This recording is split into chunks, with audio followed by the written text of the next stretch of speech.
బాత్రూంలో ఇంట్లో వాళ్ళందరూ బాధపడుతుంటే బాత్రూంలో షూట్ చేసి నేను మా వాడికి పంపించా. అది మీకు కూడా వినిపించాను వెంకట గారు, వేణు మీకు వినిపించాను.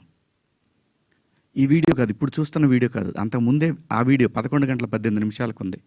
నేను మా ప్రసాద్కి పంపించా, వేసేద్దాం అబ్బా ఎందుకని. అది ఫ్లోలో అందరూ ఫ్లోలో వెళ్ళిపోయింది, పెద్దగా ఏమీ లేదు, ఎందుకు కెలుక్కోవటం అన్నారు.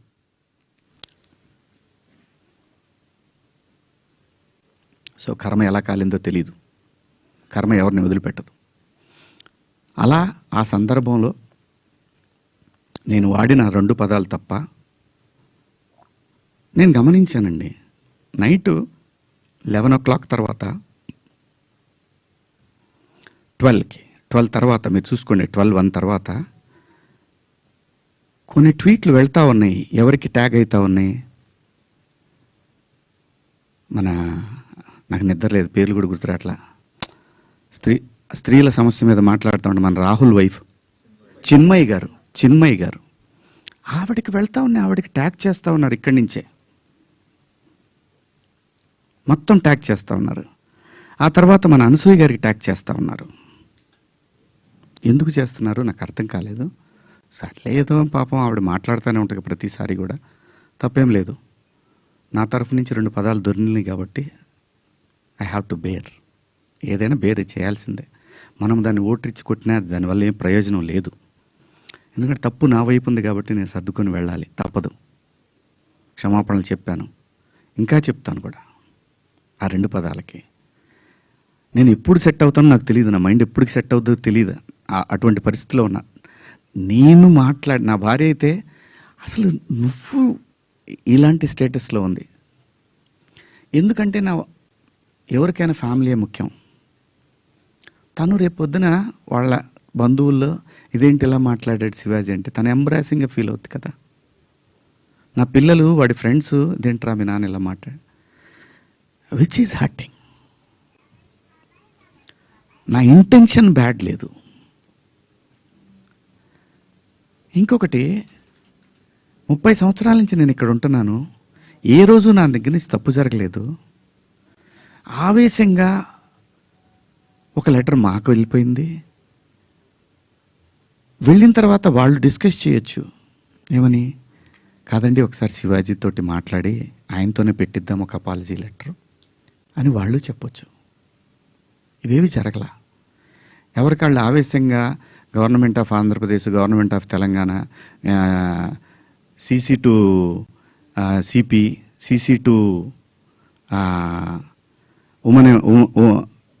మహిళా commission, CC to PM, CC to international affairs. Why? ఒక్క మాట నన్ను అన్న ఏందన్న ఇట్లా మాట్లాడు. సారీ అమ్మ.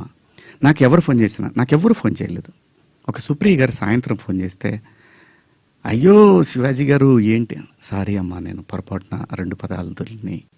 అవునండి, ఐఎమ్ కంప్లీట్లీ రిగ్రెటింగ్గానే ఉందమ్మా, నాకు ఐఎమ్ వెరీ సారీ. నాకు ఇప్పటికి కూడా అర్థంగా నేను ఎలా మాట్లాడాను ఆ 2 పదాలు. అసలు నేను బయట బూతులే మాట్లాడినంటే మాట్లాడతానండి, మన అందరం మాట్లాడతామండి, అర్థం పర్థం లేని మాటలు మాట్లాడుకుంటాం. కానీ ఒక వేదిక, ఒక పద్ధతి, జనరేషన్స్కి మనమే చెప్పాలి కాబట్టి, మన పిల్లలకి చెప్పాలి కాబట్టి. ఆవిడ సరే అండి పెట్టేసేయండి అయిపోయింది. నేను ఇచ్చేసాను, అప్పటికే నేను పంపించేశానమ్మా అప్పుడే. ఎందుకంటే వాళ్ళందరూ నాకు తెలుసు, నన్ను అన్నాను అని పిలుస్తారు. ఒక్క మాట నన్ను అడిగుంటే, ఒక్క మాట నేనేమన్నా మిస్బిహేవ్ చేశానండి ఎవరితో అన్నా? ఎప్పుడన్నా మీరు ఏ ఆర్టిస్ట్ అయినా సరే, ఇప్పటికీ భూమిక గారితో చేస్తాను, మేడం అని పిలుస్తా, లయమ్మ అంట. రంభ గారితో చేశాను, సంగవి గారితో చేశాను, పెద్ద పెద్ద ఆర్టిస్టులతో చేశాను. ఇంత చిన్న మిస్బిహేవ్ చేయలేదు, చెయ్యను కూడా. ఎందుకంటే ఏదో ఒక రోజు ఇది మనకి గుదిబండై కూర్చుంటుంది. అందుకని నా పరిధి. నేను ఎప్పుడు కూడా అసలు అమ్మాయిలతో దగ్గర కూడా ఎవరైనా కనపడ్డా కానీ యాటిట్యూడ్ అనుకుంటారు, ఎందుకంటే దూరంగా ఉంటా. ఏమో ఏ దరిద్రం ఎలా మనం నెత్తికెక్కించుకోవాల్సి వస్తుందో, వాళ్ళు ఎక్కడ అబాస్ పాలవుతారు ఆ పిల్లల్ని. అది నా క్యారెక్టర్. నేను నా క్యారెక్టర్ని చెప్పుకొని మనం హైలైట్ అవ్వాలనే ఉద్దేశం నాకు లేదు. జరిగిన తప్పుని నేను ఎక్స్ప్లెనేషన్ ఇవ్వాల్సిన బాధ్యత నా మీద ఉంది మీ అందరి దగ్గరికి వచ్చి. అలాగే చూస్తున్న వాళ్ళ ప్రేక్షకులకు కూడా చెప్పాల్సింది. కానీ నిన్న మీరందరూ పెట్టారు, మీరందరూ లైవ్లు పెట్టారు, ప్రజల స్పందన మీరు చూశారు. అంతర్మాత్రం చేత నాకు సపోర్ట్ ఉంది నేను చెప్పట్లేదు. ఉన్నా సరే నేను మాట్లాడిన తప్పు ఇది చాలా దూరం క్యారీ ఫార్వర్డ్ చేస్తాం. ఇంకో హీరోని అడుగుతారు, ఇలా అన్నాడు శివాజీ, క్షమాపణ చెప్పాడు కదయ్యా అని అంటారు. ఇది వెళుతూనే ఉంటుంది నిరంతరం, కొన్నాళ్ళు ఇంతకన్నా పెద్ద ఇష్యూ వచ్చే వరకు కదా. అలాగే ఒకవేళ ఆ లూలు మాల్లో నిధి అగర్వాల్ పాపం ఆ పిల్ల బట్టలు ఏదన్నా ఒకటి జారితే ఆ అమ్మాయి జీవితకాలం ఆ వీడియోలు ఉంటాయి కదండి, తీమన్నా తీస్తారండి ఎవరన్నా? నన్ను చాలా ప్రొవోక్ చేసింది ఆ ఒక్క సిచ్యువేషనే. మా సమంత గారిది నేను చూడలేదు, అయ్యింది అని అన్నారు. నేను అంటాను, మీరంతా ఇప్పుడు నేను చెప్పిన మాట ఏంటి, అమ్మా మనకెందుకు ఈ దరిద్రం? ఇట్లా జనంలోకి వెళ్ళినప్పుడు కాస్త మంచి బట్టలు మీరు ఏమన్నా వేసుకోండి, చీరలు కట్టుకుంటారు. ఇప్పుడు మీరు వచ్చారమ్మా, చక్కగా నిండుగా వచ్చారు. ఎందుకు వస్తారు? మనకంటూ మనం ఒక చోటుకి వెళ్ళినప్పుడు మనకే ప్రమాదం లేకుండా మనల్ని ఎవడో విమర్శించకుండా బయటపడాలి అనేది ఉద్దేశం. అది నా ఇంటెన్షన్. శిక్ష వేసేవాడు కూడా ఫస్ట్ ఇంటెన్షన్ చూస్తాడు.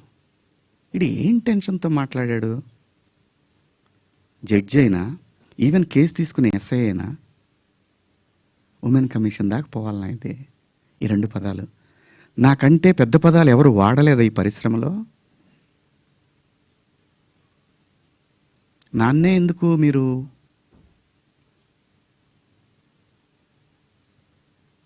ఎందుకు? నేనేం చేశాను? అమరావతి రైతులు ఆడవాళ్ల మీద బూటు కాలేసి తొక్కినప్పుడు నేను మాట్లాడా, నేను నిలబడ్డా, ఎన్నో సందర్భాల్లో నిలబడ్డా. జంజీ కోసం ఫైట్ చేశాను నేను. రాబోయే తరాలైరా ఇవన్నీ, మీరు తినేస్తారంటరా అని అడిగాను నాయకుల్ని.